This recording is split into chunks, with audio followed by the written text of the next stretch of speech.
Hare Krishna, everyone, and welcome to the last day of the fire week. So, you may be feeling relieved today because fire week has a way of bringing emotions to the surface: anger, frustration, irritation, restlessness, and all of this often rises up so that it can finally be released. So, tomorrow we move into earth, which will ground and stabilize everything that has been stirred up. But for today, we are still in fire, and today's focus is creativity and abundance. So, although today's world revolves around goals, productivity, and accomplishments, the soul needs something very different.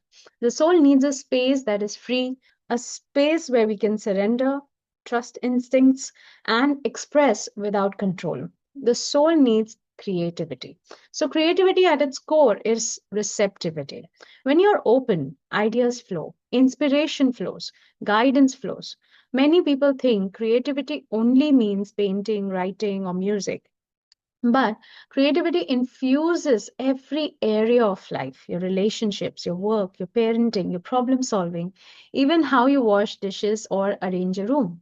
And research has shown that people who succeed in business are often those who have high creative intelligence, because creativity allows you to see possibilities where others see only limits. Yeah.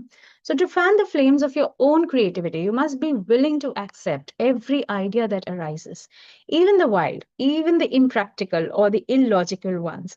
So, nothing extinguishes creativity faster than thoughts like, I'm not a creative person, this isn't good enough, what will people think? So, when you judge inspiration, you put out your own fire. Yeah.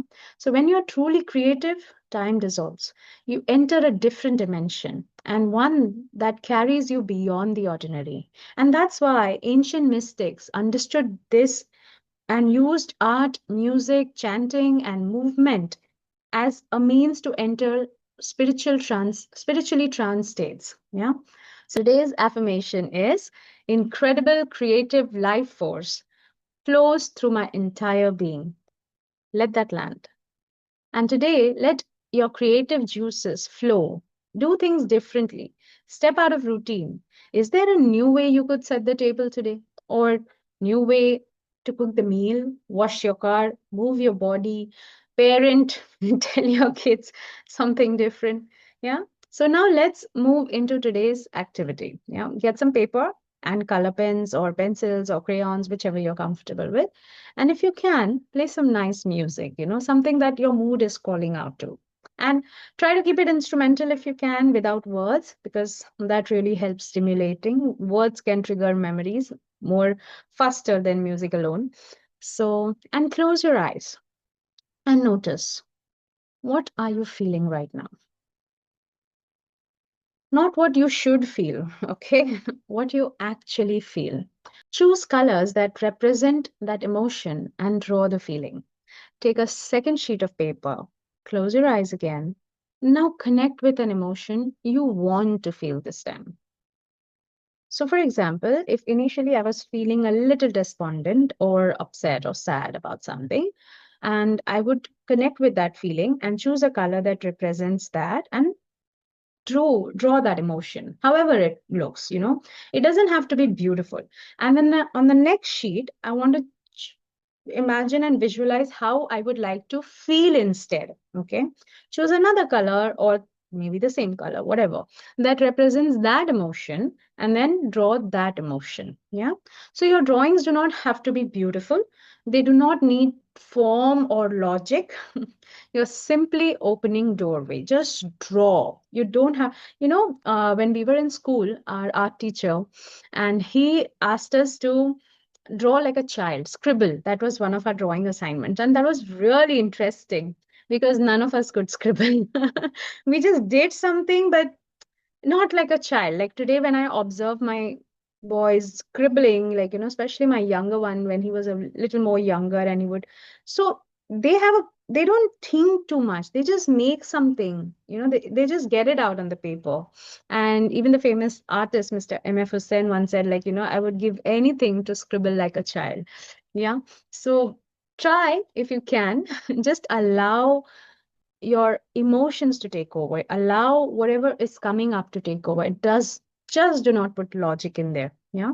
And now take a third sheet and close your eyes and ask quietly, if my soul has something to tell me today, what would it be? And draw whatever comes. If nothing comes, just doodle. The message will appear still symbolically. So, creativity opens gates that the rational mind simply cannot. So, play with the colors today. Have a nice time. And this is bringing us close to the fire week. So, tomorrow we step into Earth. And I had a special announcement. So before I go, so as a gift, as we are coming closer, as we are entering the final week of this 28-day elemental reset journey, I want to offer something special, something that helps you integrate, not just move on. So on 10th of January from 8 to 8:45 p.m.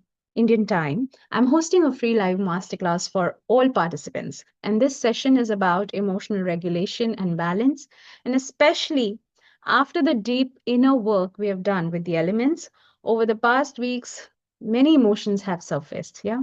So some of you may have felt lighter, some of you may have felt really overwhelmed, and some of you still be processing things that you don't even know were stored inside. Yeah. And that's where EFT, that is emotional freedom technique, can be incredibly supportive. So, in this masterclass, I gently explain how emotions get stored in the body and nervous system, why stress doesn't release just through thinking or understanding, how EFT works with the body energy system to bring calm and safety, and how you can use EFT as a practical daily tool to regulate your emotions, release your stress, and return to balance. Yeah. So, this is not a therapy session. It's not about digging or reliving anything. It's about learning a compassionate way to be with yourself. Yeah. You don't need to be ready. You don't need to be healed. You just need to show up as you are. And if this journey has stirred something within you and you want support in integrating it, the session is for you. Okay. And the details will be shared in the group. And I look forward to sitting with you live and closing this chapter together with clarity and gentleness. Yeah. So really looking forward. And those of you who are, if this is the first video you're watching, you can join into anyways for the masterclass. And I'll be very happy to meet you. And if you need worksheets and everything that is missed, so there is a link in the description box that you can click on, fill the form and join our WhatsApp group. And you can ask, like, if you would want, because sometimes we miss if somebody new has joined, and just ping a message, just DM the admin, and they'll send you all the worksheets that you've missed so far. And the videos, the activities are anyways on the YouTube, so you can follow from there as well. All right. Thank you so much for being with me on this journey. And just like that, 3 weeks are done. And tomorrow we are beginning with the fourth and final week, that is Earth. This is really my favorite. And there'll be grounding now, stability, and really embodiment. So until then, let your fire create, not burn. Hare Krishna.